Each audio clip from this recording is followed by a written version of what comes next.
time for the Longines Chronoscope, a television journal of the important issues of the hour.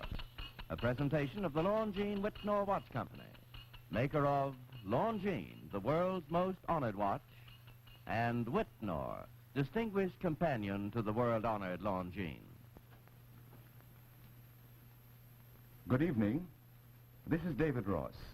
May I introduce our co-editors for this edition of the Longines Chronoscope, Mr. William Bradford Huey and Mr. Elliot Haynes. Our distinguished guest for this evening is Dr. Y.T. Pyun, Foreign Minister of the Republic of Korea.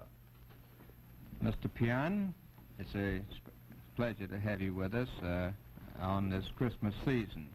Our viewers, of course, are aware that about 300,000 American soldiers have been fighting in your country for a long time and are standing shoulder to shoulder with about 400,000 of your countrymen.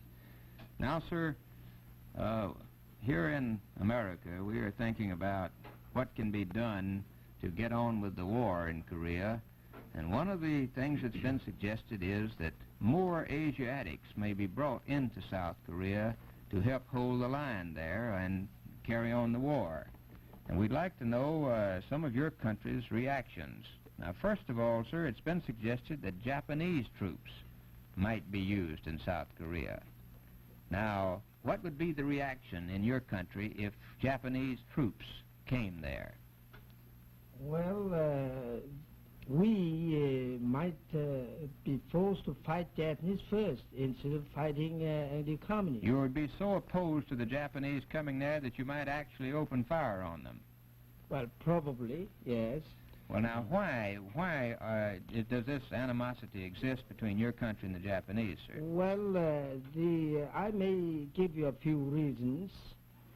First is that the communists in my country will strut, like patriots, real patriots, fighting the Southern Koreans who have Japanese, our former enemy, as allies. Well, Mr. Pyun, do you feel that the Japanese would like to take your country over, to sort of invade it again, as it were? Well, we very much fear that. You do fear that? Yeah, and I may go on with giving you more reasons why we are against the idea of bringing Japanese into Korea. The second reason is that will greatly lower the fighting morale of the ROK forces. If the Japanese came in, your men who are now fighting so gallantly would not want to continue fighting in the same manner. They will always feel the humiliation of having allies as their, the former enemy. And in killing our own brethren in North. Is there a third reason, Mr. Pyun? Yes, there is one more reason. We never trust in the Japanese any communist a flank attack on Japan itself might force them to turn their coat overnight, and that will make the defense of the Korean line almost impossible. You think that if the communists attack Japan, Japan might turn over and make peace with the communists and leave Korea defenseless. Is that it? Oh, I think that is one of the probabilities. I see. Now, that's a very serious thing here in America. Are you implying, sir, that Japan is not a reliable ally of the United States in the world war against communism? Well, anyway, they will do what they think. You think they're sitting on the fence now? Interest. Yes, they're and the war situation may change, and they might change their minds. Well, now, Mr. Pyun, talking about the Japanese doing what's in their best interests, and that might include going over to the communists, I understand that many Koreans feel that they're waxing very fat on the present war and leaving Korea to do all the fighting while they prosper. Is that right? Oh, yes. Well, anyway, the Korean aid is channeled through Japan, and we we fear there are many pro-Japanese, foreign friends of Korea who try to benefit Japan as far as possible in the name of Korean aid. They hesitate to build up Korean industry in order to get things from Japan. The Japanese are receiving American aid that Korea should get, in other words. That's And true. Japanese, Yes. our efforts to aid Korea, you're saying, is resulting in building up Japanese industry. That's exactly what is happening. Mr. Pyun, I understand that there's some problems about fishing rights between Japan and Korea. Yes. What is the problem there? Now I will briefly explain the situation.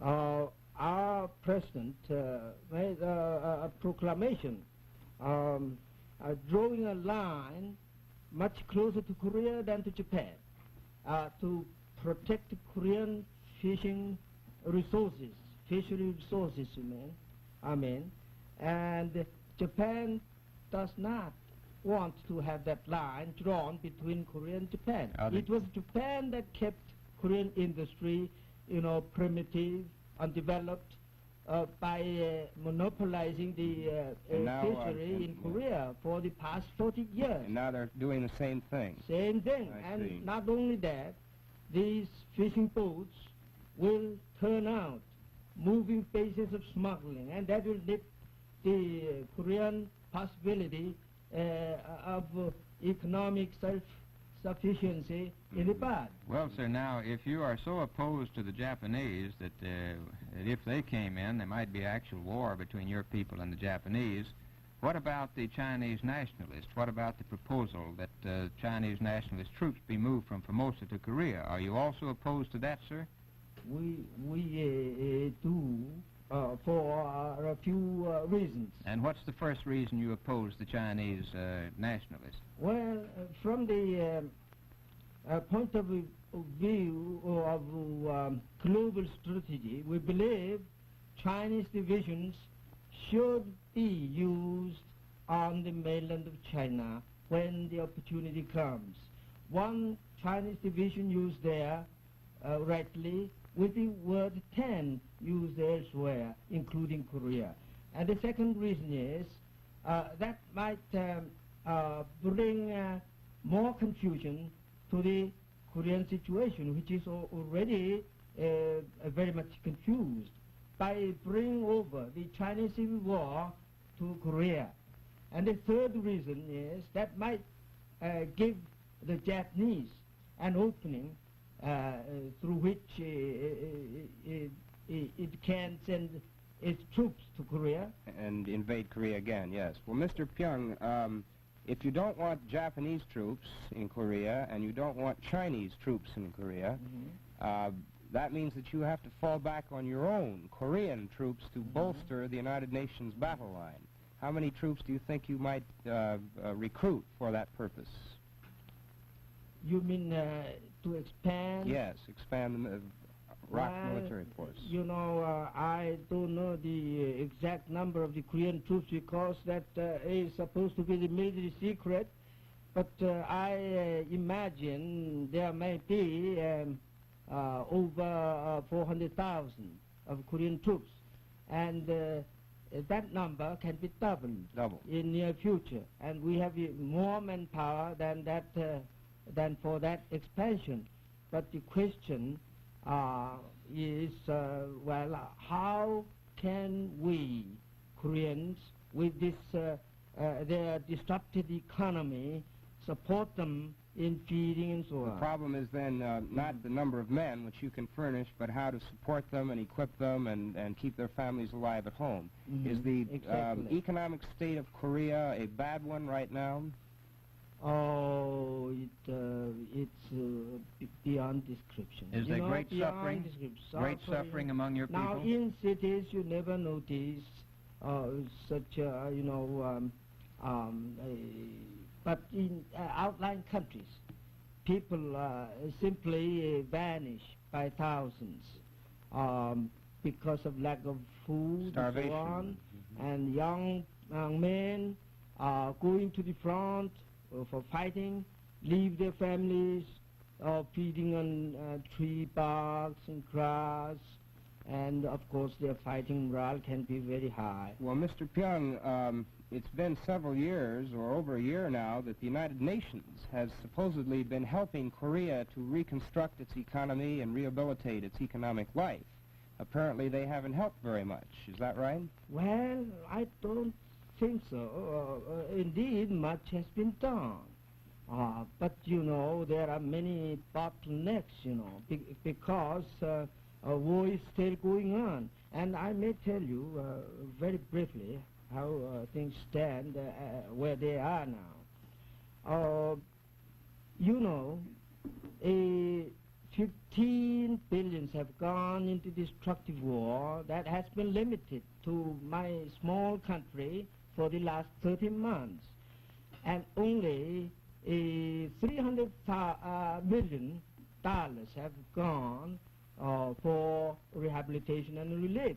Well, And the greatest bottleneck lies in transportation. In shipping, yes. Shipping. So, Mr. Pyun, I'm sorry, sir. Our time is up. But I'm sure that our viewers have appreciated these expressions of yours tonight, and thank you for being with us. well, it's I that should thank you. The opinions you've heard our speakers express tonight are entirely their own. The editorial board for this edition of the Longines Chronoscope was Mr. William Bradford Huey and Mr. Elliot Haynes. Our distinguished guest was Dr. Y.T. Pyun, Foreign Minister of the Republic of Korea. The problem of selecting a gift of great prestige for someone near and dear to you is most happily solved with a Longines watch.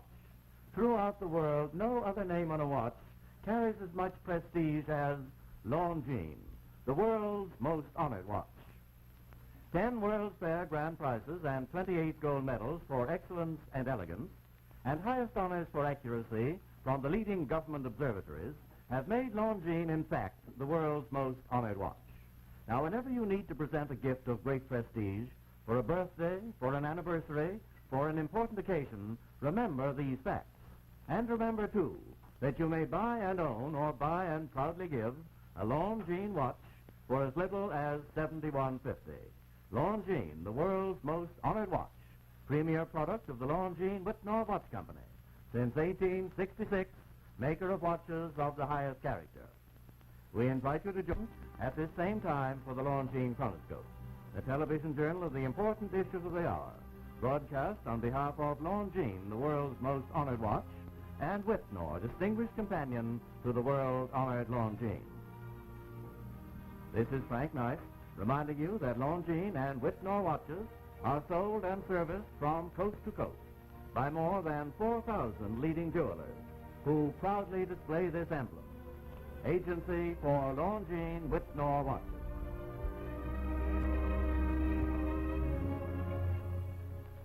Challenging entertainment, Omnibus on the CBS television network.